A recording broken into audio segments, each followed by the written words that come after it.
नमस्कार सर्वांना, स्वागत आहे तुमचं माझ्या चॅनलमध्ये। तर इथे सांगायचं जर झालं तर निकी आणि जान्हवी यांना खूप काही इथे बोलण्यात आलेलं आहे। भाऊंच्या धक्क्यावरती खूप काही असे पॉइंट्स आहेत की जे की पॅडी दादांना जे काही जान्हवी बोलली होती आणि ही पण काय बोलली होती निकी, म्हणजे निकी तर जोकर बोलली होती, ही ऍक्टिंग वरनं बोलली होती। दोघींनाही एवढं बोललं गेलेलं आहे भाऊंच्या धक्क्यावरती, काय सांगायचं।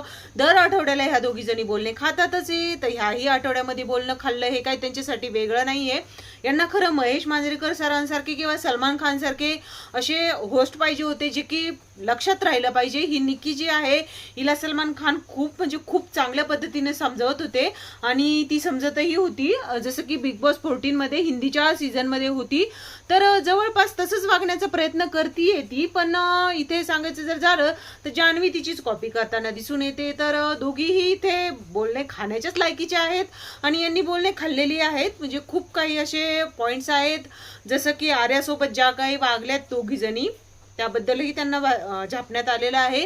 त्याचबरोबर पॅडी दादांसोबतही, पुन्हा निकीला जे काही अभिजित सोबत, पुन्हा अरबाज सोबत जे काही करतीये त्याबद्दलही बोलण्यात आलेलं आहे। तर अशा प्रकारे दोघींनाही बोलणे बसलेले आहेत। तर अशीच व्हिडिओ बघण्यासाठी चॅनलला सबस्क्राईब करून ठेवा।